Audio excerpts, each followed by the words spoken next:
Broadcasting from the business capital of the world, this is the Podcast Business News Network. Well, you have to admit there is a lot going on in our world. It seems like almost every day there's a surprise that comes about, whether you see it in a social feed, you're watching TV, if you're brave enough to watch the news. How do we deal with these distractions to move life forward, especially professionally? How do we control where we put our energy? How do we take action? These are some of the things that we're going to talk about today with an amazing leadership coach that has insight like I've never seen before. And we're going to get some of that today from Reggie Bullock, who joins us once again on the program. How are you doing today? I'm doing good, Steve. And, in listening to the intro, it never says, the Steve Harper Show. So I'm going to do that for you. Welcome, everybody, to the Steve Harper Show with guest Reggie Bullock. So I just Thank you very much. You know what it is? I'm a team player. I'm good. It doesn't matter who scores the touchdown as long as we get it done, and that's all good. Eagles won, by the way, and I'm from Philly, so. I hear you. Yeah. Wasn't the best game ever. I'm just going to say, for the rest of us.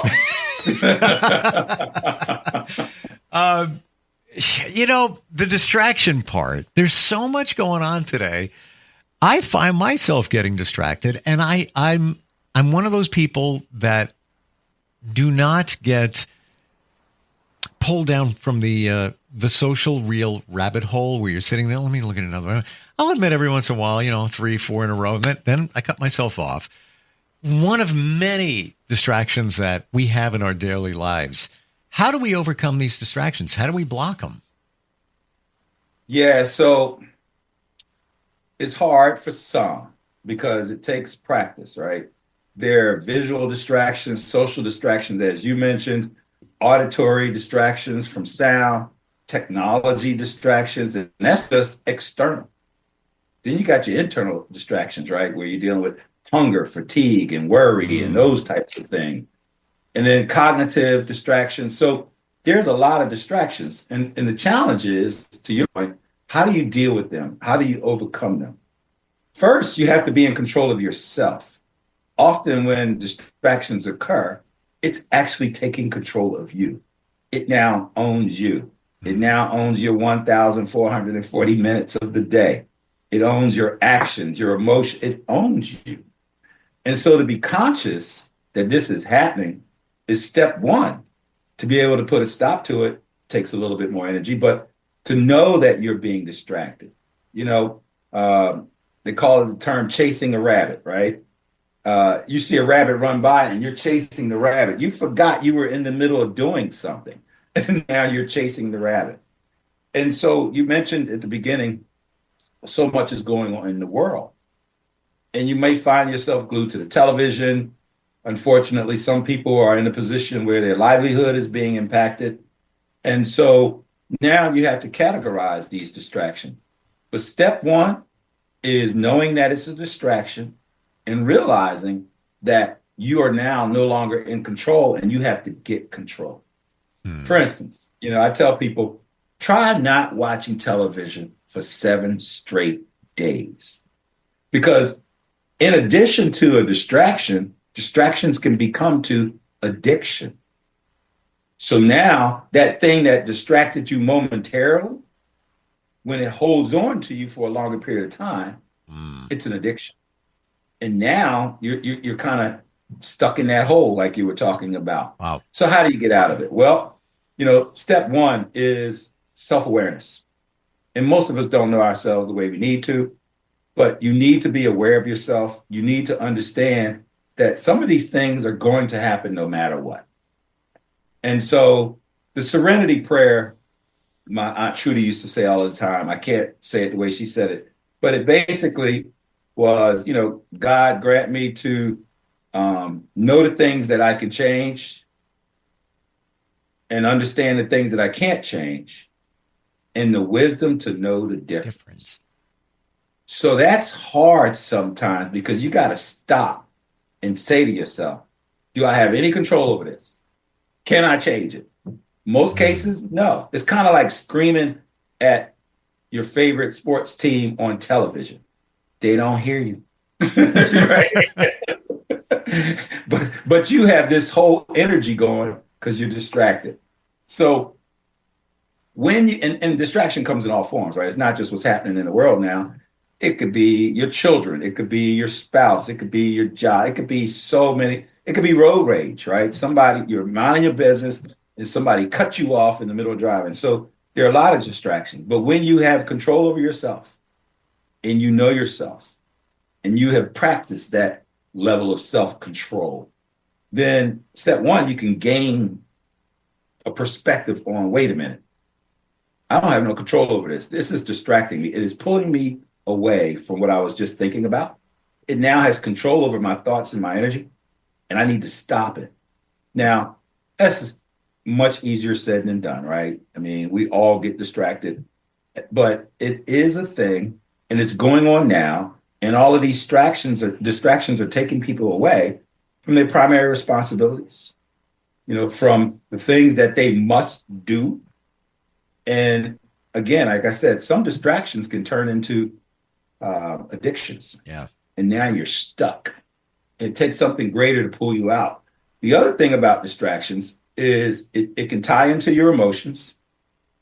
And next thing you know, once it ties into your emotions and you're stuck in that, now it can impact you physically. And if it starts impacting you physically, it can impact you medically. And if it impacts you medically, well, now you're all down that rabbit hole, if you will, from what used to be a distraction. And you didn't get control over it. Now you have a medical issue. And so it's sad, but I'm coaching leaders and executives in that space right now because they are being distracted. Some of them, because of what's happening, feel like they're going to lose their business. Sure. Or truth be told, their revenue has decreased, right? So they're so deep into that. I'm like, well, distraction can breed opportunity. So let's shift away from the distraction towards opportunities, which is positive, which is good energy. And let's develop some opportunities instead of focusing on the distraction. And it just requires a shift. And sometimes, to what I just said, I coach people on that. Sometimes people just need help. They just need someone to see that thing that they don't. Someone to recognize that they're being distracted, bring it to their attention, and help them to shift their distraction to opportunity. Big realization here for many of us, because I never considered a distraction the stuff that we deal with, the personal stuff, the internal stuff, whatever it might be.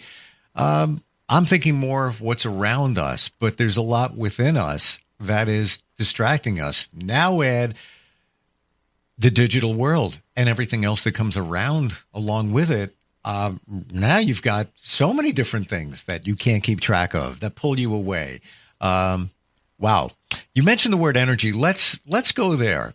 Controlling your energy. Now, I want to hear how you define energy. I've been studying it for the past few years. My feeling is we only have so much. And then if we give it to those who aren't really worthy of it, we're depleting it from whatever stores that we have. What are your thoughts? So you had a gap for a second, a freeze. It was a froze in the screen. So you were saying that was a distraction, by the way. I didn't know that. I was waiting for you to come back. So you were saying have so much of what? What was the what? Energy. We only have so much energy that we can give. And then when somebody, we give our energy to those who may not be worthy of it. And now we're depleting whatever we have. But how do you define the word energy? Well, energy is all types of, let's just say you have fear. That's energy, anger, sadness, disappointment, love, surprise, empathy, acceptance, shame, which is one of the most challenging, lowest of the lowest rungs of that energy, disgust, anxiety, all of that is energy. But the other piece to that I speak about in my book,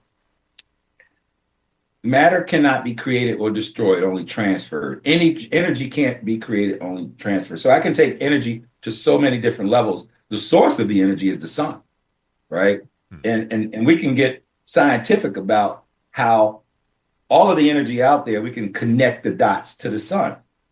And then you can get into, electromagnetic energy, right? And all of that, which is in our brains, right? Our neurons, our pathways, the connections to our nervous system, our central nervous system, are all done through some form of electronic neural pathway.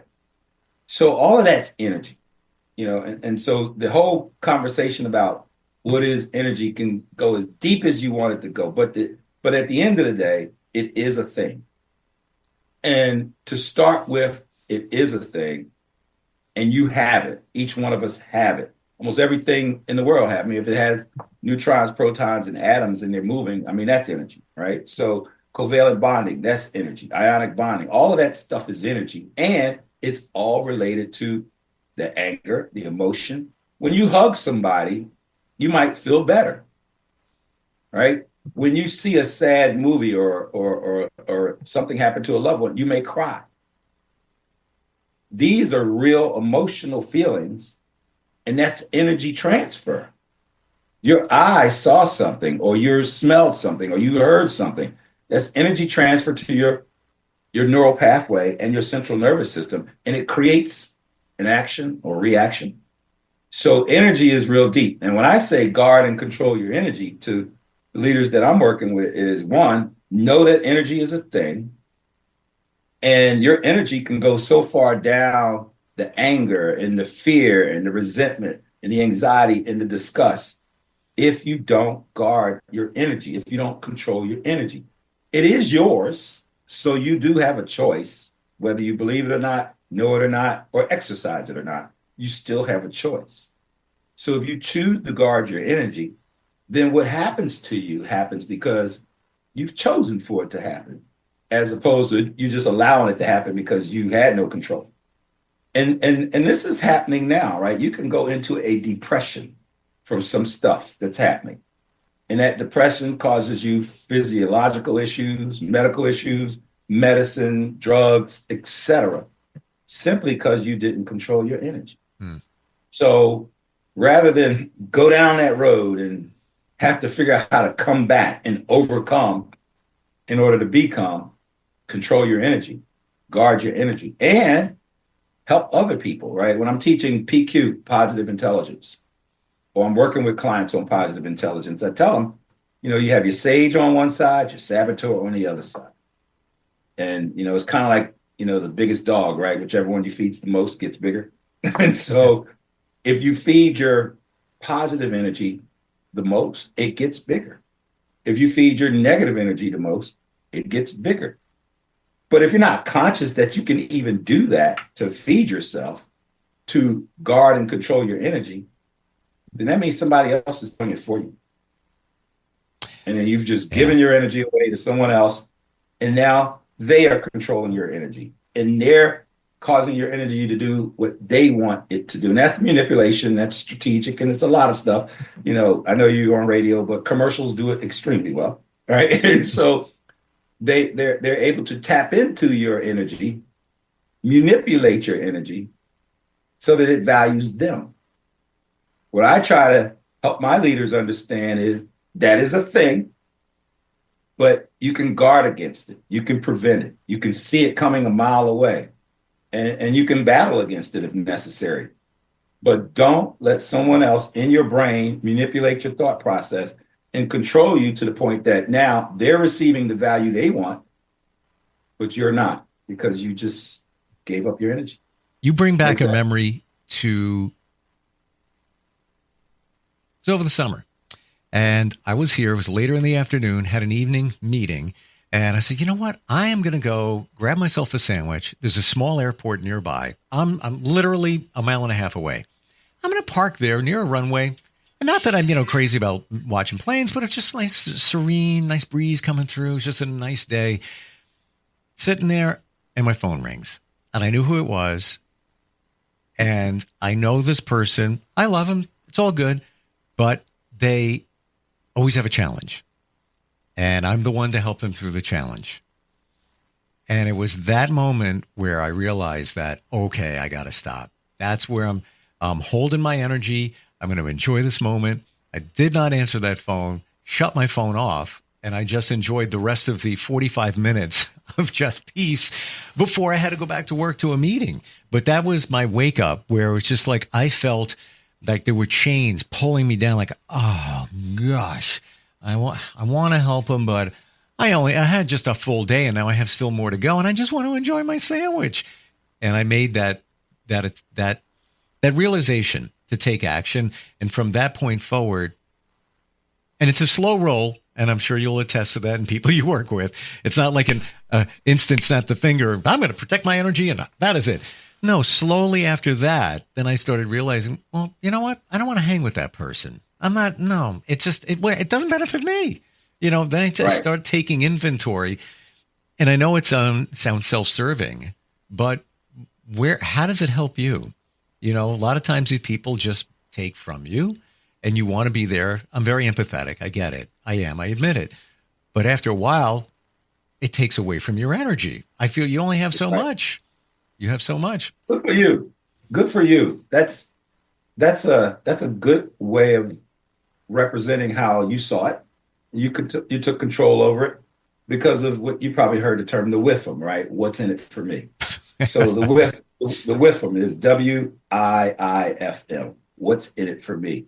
We all have the authority to operate like that. And that's not being selfish.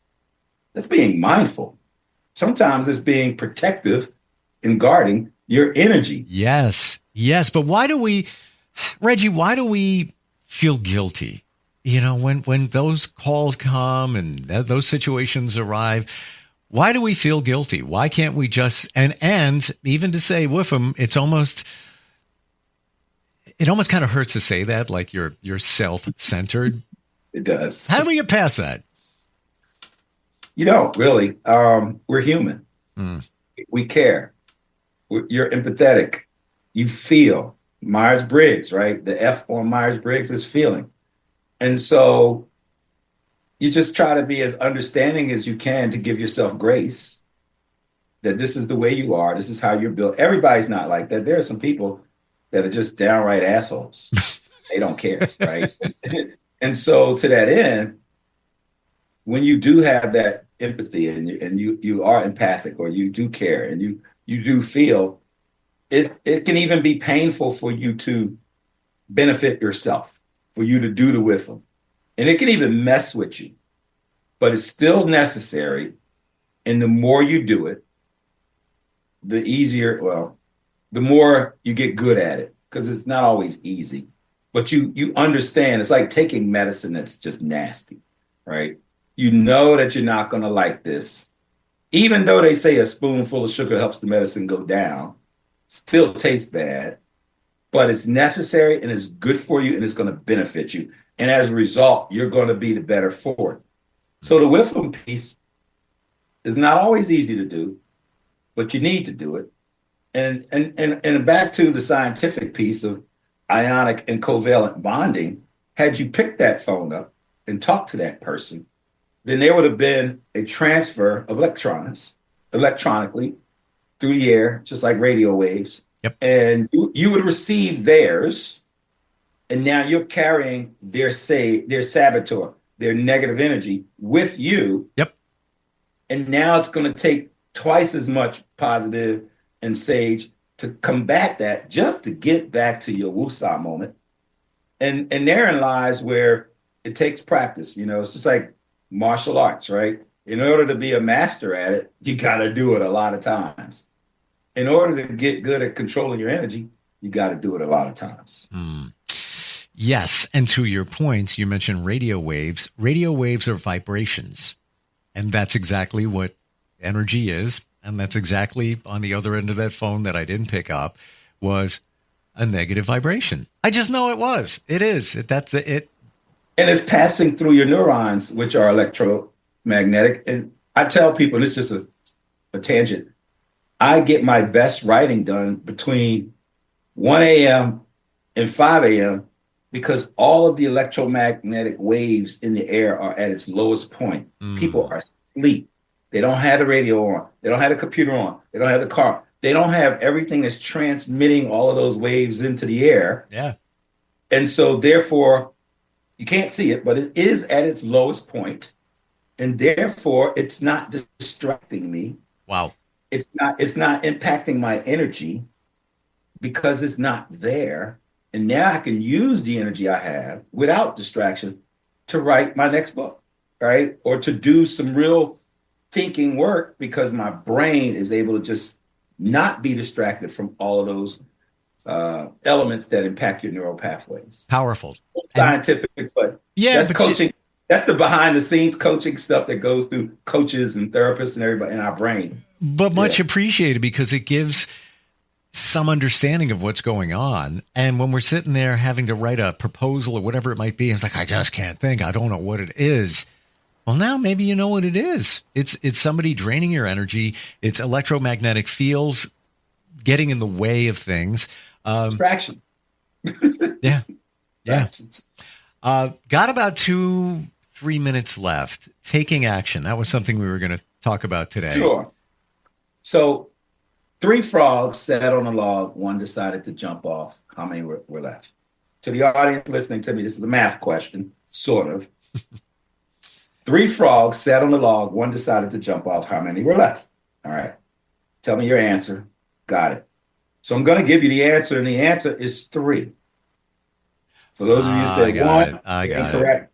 You know, for those of you who said 0, you're incorrect. And the reason why the answer is 3, because we often make decisions and don't take action. So one of the frogs decided to jump off the log, but it didn't take action. It's still sitting there. And then often, and this is a really big coaching piece that I do with leaders, because they come up with strategies and plans and visions and all of this good stuff. My thing is, all right, by next Wednesday, what you going to have executed? What are you going to do? What's the action you're going to take? Because if you don't take any action, then you're still 3 frogs sitting on a log. You gotta take it beyond decision. So I might have answered that with which frog took action or how many frogs were left. I think they all took action. The 2 that didn't jump off, they took an action to do nothing. So inaction to some people is action. Yeah.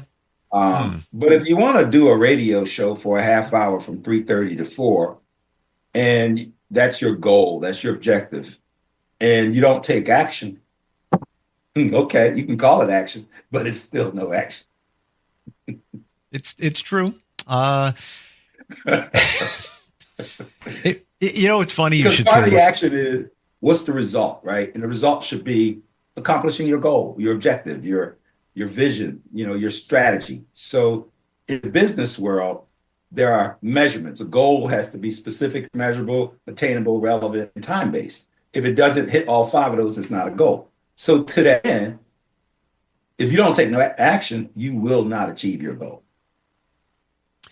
I adopted a word for the year. I didn't do a New Year's resolution. I just pick a word. Good.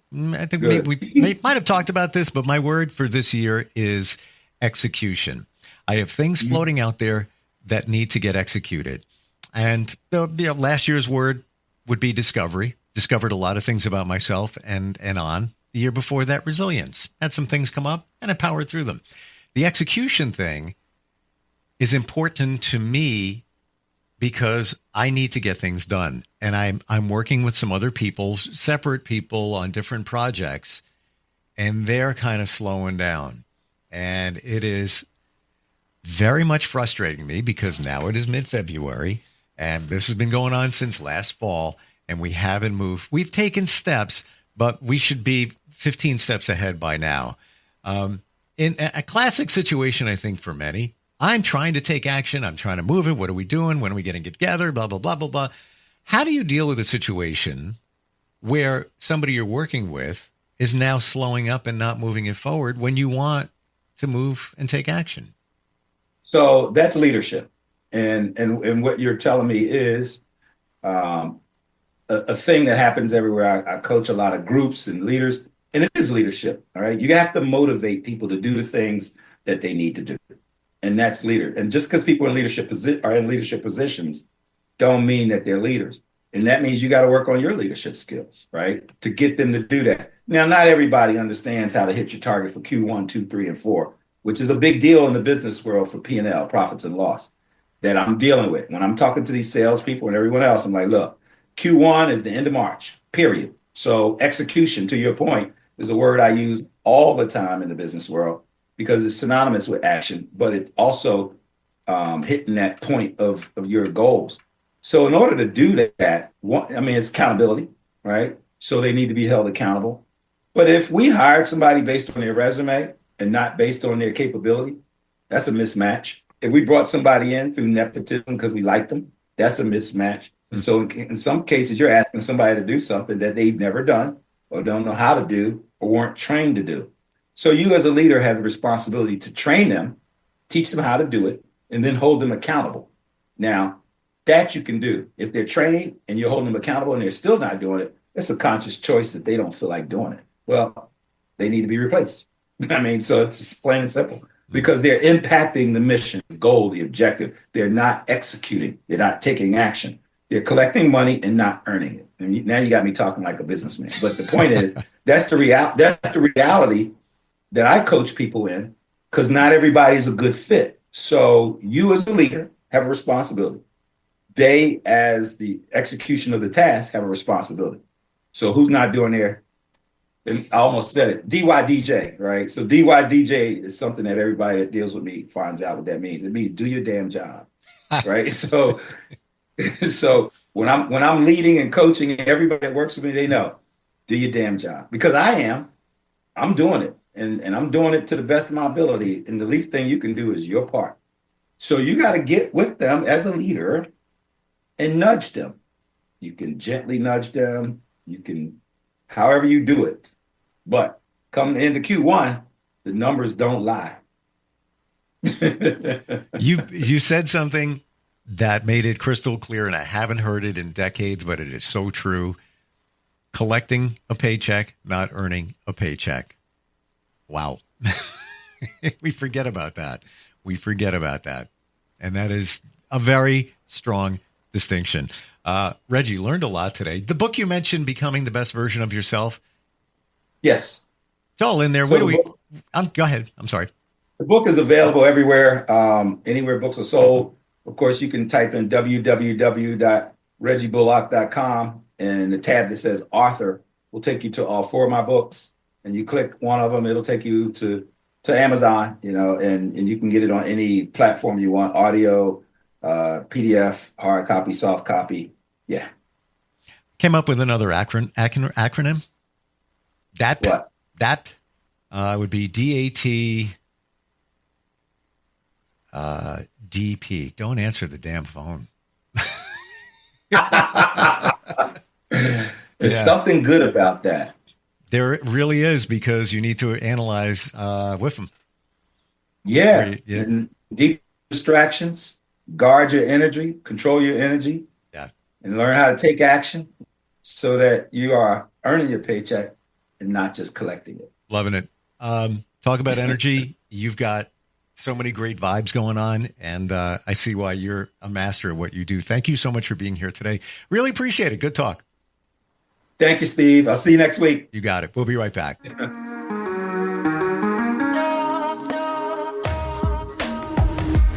Broadcasting from the business capital of the world, this is the Podcast Business News Network.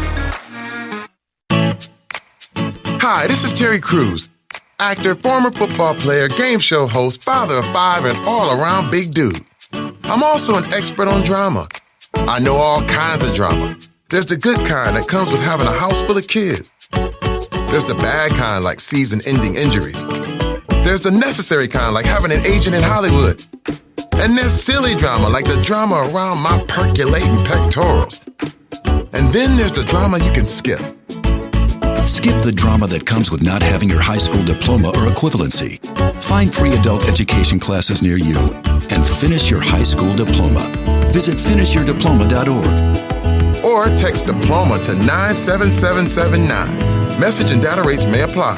Reply STOP to opt out. That's diploma to 97779. And leave the drama to actors like me.